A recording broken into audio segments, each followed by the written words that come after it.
this video, I want to explore some of the enormous financial and social costs of chauvinism. And because part of chauvinism is to elevate thinking, rationality, money, and material over emotions and subjective human experience, I think it's important to assess the intelligence of chauvinism on its own terms. And I want to start with this hotel, which is a multi-million-dollar hotel that has spent and spends an extraordinary amount of money to provide relatively mundane hotel service. This is probably a $30,000 room that I'm in, as an example. And I'm paying anywhere from $130 to $330 a night for this room. It's the supply and demand equation. And I have a variety of hotels to choose from. This is not my normal hotel choice. The reason being the warmth with which my communication and arrival is greeted. I will frequently spend an additional 20 to 30% to stay at my favorite hotel in Manila, the Pan Pacific, because of the warmth and the responsiveness of both management and staff in a way that saves the hotel money.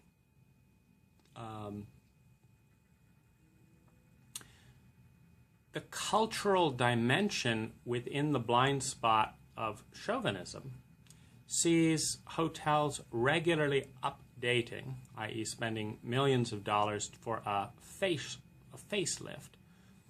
Some of these updates are even negative if you look at them in objective terms.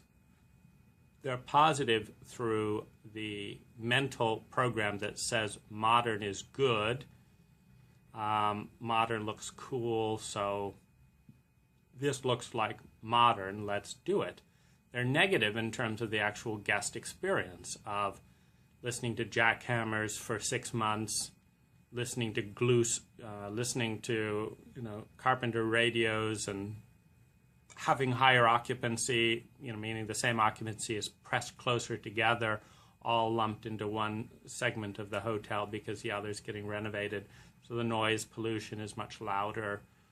So the guest experience goes down for 6 months to a year by sometimes 80% repercussions of remodeling.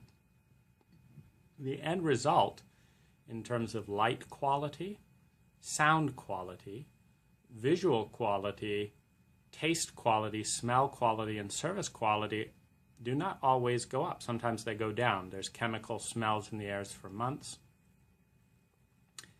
And the question is that multi-million-dollar investment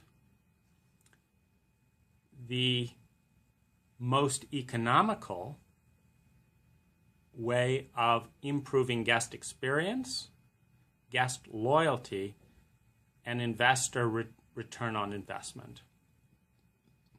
Now, in real estate models, where a majority of investors are looking for a modern look, and where a hotel company considers themselves more in the real estate business than in the service business, which is itself a little bit sick. It's sick, and we start to get conflicts of interest when, for example, our healthcare systems are run by investors who are trying to assess everything on the quarterly level of return on investors to shareholders rather than on the long-term health of a patient. That's a sick system. It's a sick system also when the hospitality business, which is all about the welcome and warmth of the guest experience, is run by investors.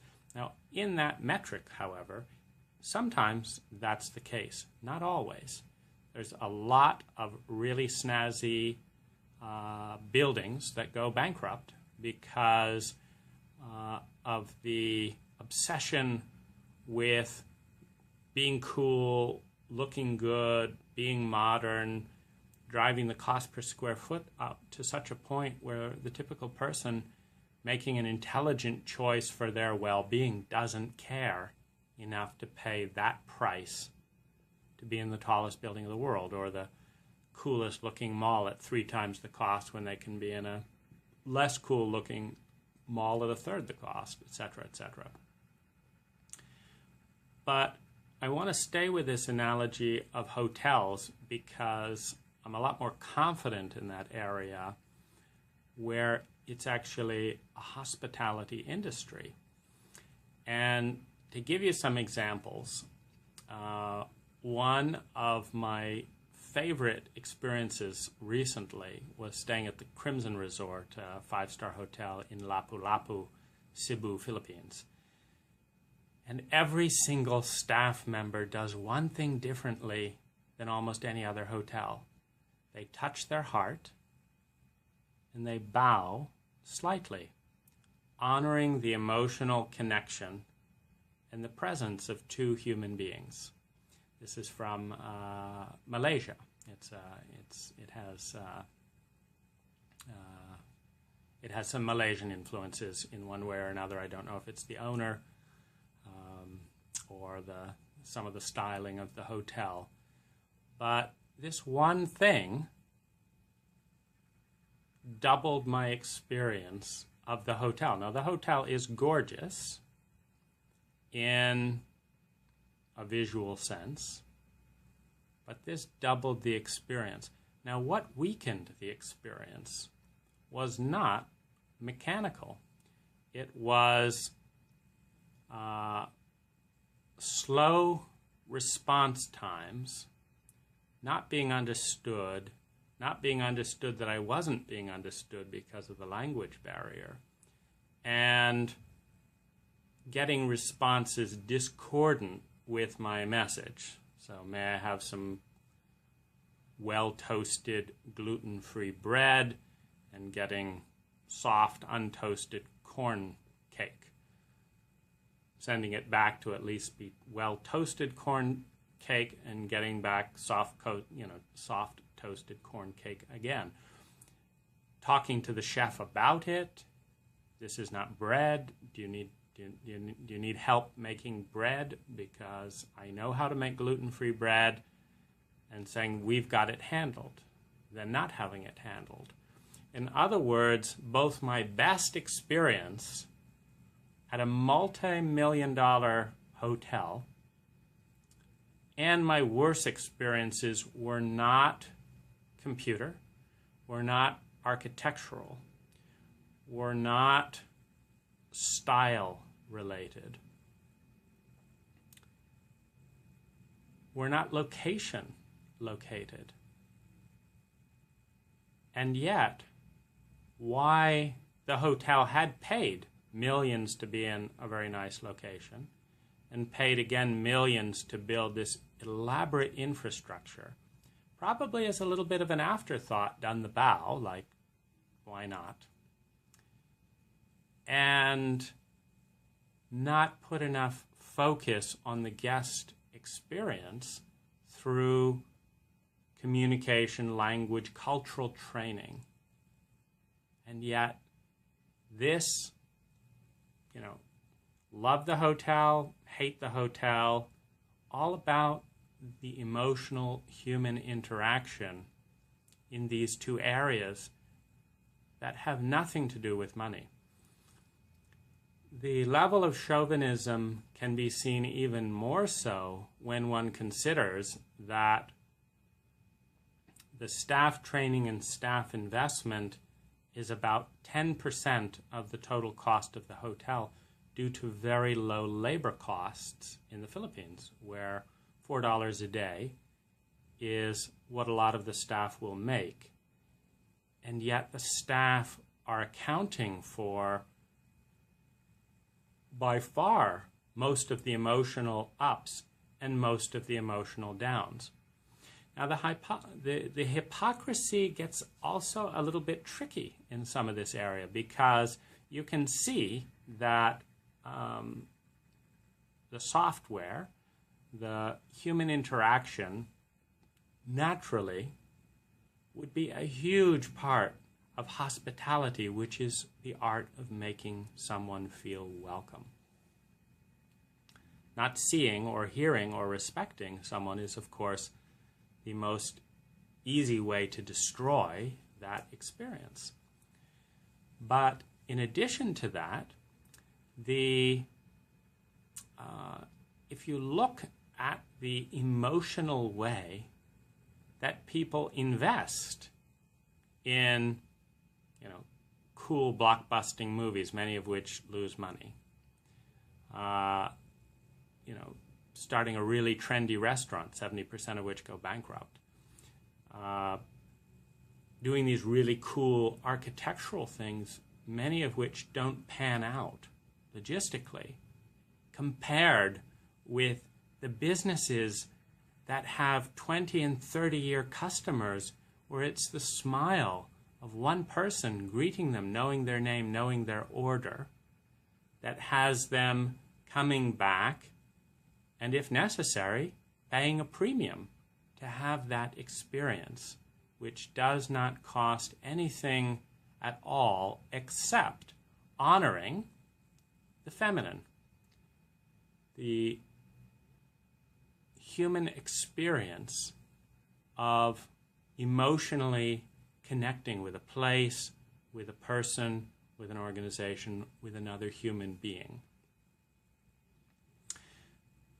I also want to talk about the opportunity for those of us in business, because in my own business, I would say that honoring the feminine, listening, paying attention to the individual accounts for at least 50% of my income and wealth as a service provider, where by the time that 90% of my clients are finished going through the design process, they don't even bother getting other bids, because the experience is so attuned to who they are that the service can no longer be objectively packaged as an object to be bid. It's the experience of one person listening to them for hours, asking them all the nuanced questions about why and what's important to them and what can be done in just such a way, and how we'll get to certain decision points, and based on what's going on at that time and their emotional state and what they need, we're going to go this way or this way. It's the security of knowing we're not going to go over this amount of budget and there's going to be no pressure. These are all feminine things. They're all care for the emotional experience. There's a very big income opportunity in those of us that have businesses that that overlap in these ways, between they have human interaction, even a web interaction. I believe, to the extent that, like Amazon is a web interaction, but it's relatively respectful of me, my time, what I want to know, the ease of my body moving around.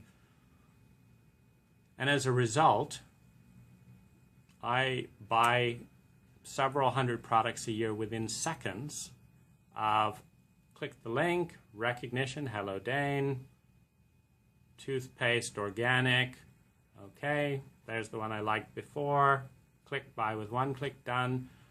There's a bunch of reviews that nobody's found anything terrible recently. It's probably in the reasonable price range, if not the best. It's not the worst. Done. out of my life. Respectful. It's built a relationship with me, and it even showing me things that have similar interests to stuff that I've bought before. There's a real opportunity to expand the cultural dimension in events. For example, you go to a hike, but there's no theme. Like, let's have a game on this hike where everyone notices and IDs one plant, or something like this. And what I find in these experiences is that, sure, the hike, hundreds of hikes, but on the hikes that add this cultural dimension of engaging and honoring the human being, or let's have a hike where everyone shares something exciting we've done in our last life, and or a dream for the new year or something, that it's these things that honor the emotional self, not the body that's just walking along the hike, that engage, that bring life, that bring loyalty, why you would pick that hike as opposed to another hike, why you would go to this hotel versus another hotel, why you would go to shop here instead of there. These are the things that actually make life worth living. Otherwise, it's just going efficiently from one place to the next to the next. I'll close with a TED Talk story I loved along these lines by an advertiser who talked about the fact that for the same price as building the Channel Tunnel, which saved 45 minutes in the train from London to Paris, the old train and ferry and train could have been decked out with gourmet meals, circus acts, strippers, and the most luxurious cabins imaginable, with entertainment, wandering up and down, and free food for more than 100 years. And people would be complaining that the train ride was over. And rather than save half the money to create the most extraordinary train ride in the world, both governments chauvinistically said, we don't care, we're going to spend twice the money to create a 45-minute shorter ride that is so boring, everyone can't wait until it's over and it still feels like a long time. This is the opportunity that exists for each of us in so many ways in our personal lives. Granite countertops or imaginative road trip. Overtime and buy a bigger TV, or let's play a game to talk about, after 20 years of marriage, what we still don't know about one another. Ways to veg out and be more satiated with stuff coming towards us, ways to engage. I want to invite you to engage with this information in a very specific way. Look at your life and assess where you are paying more attention to external objectives, getting this salary, getting this raise, getting this stuff, than on the emotional juice of the day, of a given relationship, of an experience.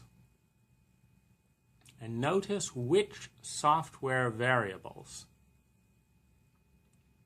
If you, for example, take the energy of packing in another city on your multi-city travel around the world thing, and instead pivot that around to how can we remember each city by tasting a food that we've never tasted in any other city. If we rather than adding square footage to a house, look at how can we do a drawing or a color or put a game on the wall where the current or smaller house is so much more interesting and versatile than the bigger house. How can we have a fun dance at a hotel and invite people to play a game or even be celebrated or serenaded in some way and have rituals and invitations to engage and participate and bring guests together rather than another boring, toxic, environmentally questionable multi-million-dollar facelift that many people don't need. Thank you.